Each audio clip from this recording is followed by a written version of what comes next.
এইভাবে আঙ্গুল উঁচু করে কথা বলেন না, শুনেন। 17 বছর কথা বলতে পারেন নাই, এখন আল্লাহ দিছে, শুকর করেন। আলেমুল আমার অপমান করেন না আপনি, আলেমুল আমার অপমান করেন না। তারেক জিয়া আলেমদের সম্মান করে, আমার মতো ইলিয়াস রহমান জিয়াদের কার্ড দিয়ে দাওয়াত দেয়। বলে দিলাম আপনার কথা। আপনি আপনারা কি করছে না করছে, দুলু সাহেব কি করছে, আমি ইলিয়াস রহমান জিয়াদি জানি, সবাই জানে। এখানে আপনার কথা তো সেমিনারে শুনবে, আপনাদের মাহফিলে শুনবে, এটা আমার মাহফিল আজকে। আপনি জলসা করতে পারেন নাই বিগত তৎকালীন। কে বলছে জলসা করতে পারি নাই? ডাটসে করছি, করছি, আপনারা পারেন নাই তাই করছি, মানে ধুমসে করছি।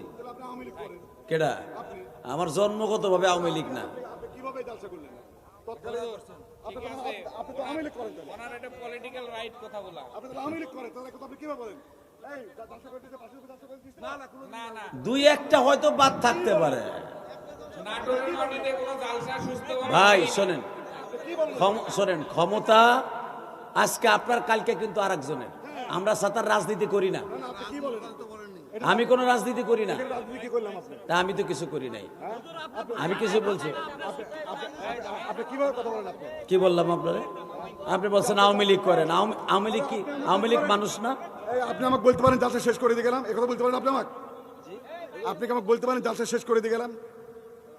পৌনে 1 ঘন্টা কথা বলেন একজন নেতা, পৌনে 1 ঘন্টা। আপনি হিসাব করেন, দেখেন কয়টা বাজে? হিসাব করেন এখন। কয়টা বাজে আপনি দেখেন? এখন 11:30 বাজে, আপনি উঠছেন 40-এ, কয়টা বাজে? 40-এ উঠছেন, 40 বাজে। তারপরে এখন 11:30 বাজে। ভাইজান আপনি তো আমার কলিজা। না না, কলিজা এইভাবে কলিজা কইলে হবে না। কথা বলতে পারেন না আপনি। কলিজা বলেন এটা কইলে হবে না। এইভাবে আঙ্গুল উঁচু করে কথা বলেন না, শুনেন। আপনি এটা করেন না। 17 বছর কথা বলতে পারেন নাই, এখন আল্লাহ দিছে, শুকর করেন। আলেমুল আমার অপমান করেন না আপনি, আপনারা কথা বলেছেন, আলেমুল আমার অপমান করেন না। তারেক জিয়া আলেমদের সম্মান করে, আপনাদের সম্মান করছি। আমার মতো ইলিয়াস রহমান জিয়াদের কার্ড দিয়ে দাওয়াত দেয়। আপনাকে সম্মান করি নাই? কি সম্মান করছেন আপনি? পৌনে 1 ঘন্টা আপনি কথা বললেন, আমরা কি কি করতে আসছি? আপনি কথা বলতে পারেন না আপনাকে? তা পৌনে 1 ঘন্টা বলবেন ভাই? আমি আপনার মেহমান, আমি কিন্তু আপনার মেহমান। আপনি এভাবে বলতে পারেন না। আমি আপনার কি বলছি? আপনি কি বলতে দেখেন? বাস আপনি কি বলেন? আপনি কি বলছি আপনারে? আপনি আপনার পুরো জীবনী শুরু করছেন। আপনারা তো আমি চিনি, ভালোবাসে চিনি। আরে আপনি চিনলে তো হবে না, আমার কথা বলবো না আপনাকে। হ্যাঁ টাইম বলতে পারি না আপনাকে। না আপনি খুব বাজে কথা বলেছেন। কথা বল ভাই তুমি থাকো। কি বলছি ভাই? আমি কি বলছি বলেন? খালি ওনার পক্ষে কথা বলেন না, আমাকে পক্ষেও বলেন। কি বলছি আমি তাকে? সেই তো আমারে বলছে, আমি তো তার কথা বলছি না ভাইজান। ওনার পলিটিক্যাল রাইট এটা কথা বলা। ওনার প্রশংসা কথা এভাবে বলতে পারেন। এইটা ঘুরায় বলতে পারতেন। আপনি করেন। ভাইজান আপনার প্রশংসা আমি করছি না ভাই, আমি আপনার মেহমান। ভাইজান বসো, বসো, বসো। বলেন আলহামদুলিল্লাহ, বলেন সবাই আলহামদুলিল্লাহ। সর্বময় ক্ষমতার মালিককে।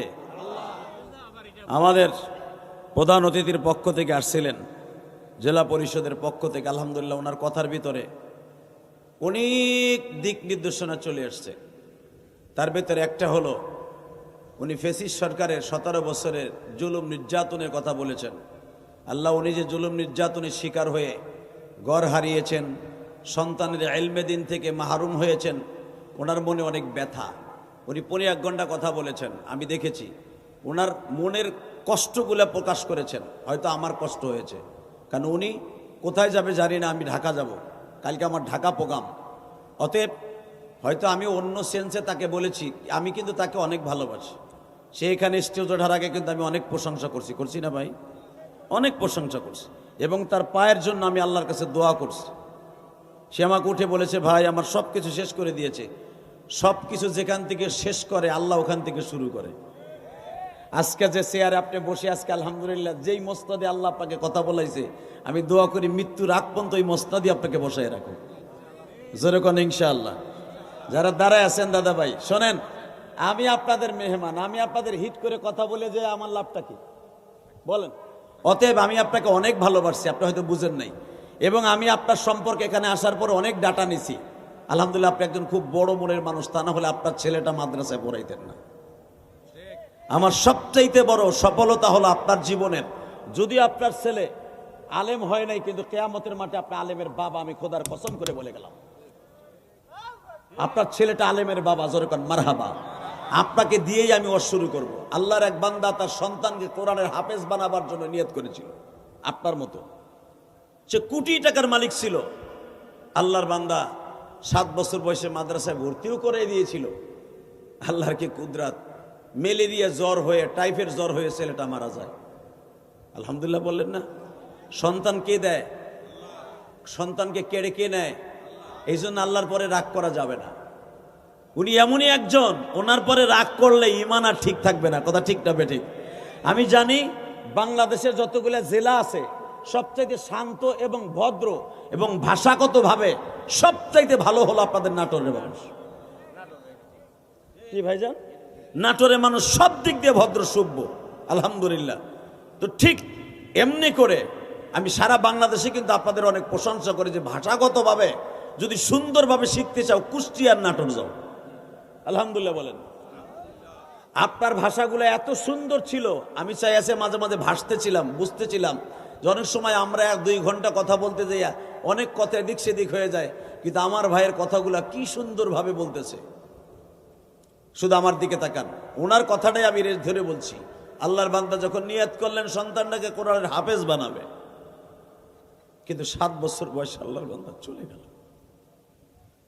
হঠাৎ করে আল্লাহর বান্দা যখন সন্তানটাকে হারিয়ে পাগল পার হয়ে গেল, কারণ যেই সন্তান বাবারে কাফনের কাপড় জড়িয়ে কবরে রাখবে, সেই সন্তানকে বাবাই কবরে রাখে, এর চাইতে কষ্ট আর কি আছে? ঠিক না বেঠিক? জোরে বলেন। আপনাকে মন খারাপ, তাহলে আওয়াজ দেন না কেন? কথা ঠিক না বেঠিক? নিয়ম কি? সন্তান আমারে কবরে রাখবে। এখন সন্তানরে যদি বাবার রাখতে হয়, পৃথিবীর সবচাইতে করুণ ইতিহাস, বাবার কাঁধে সন্তানের লাশ। ঠিক না বেঠিক?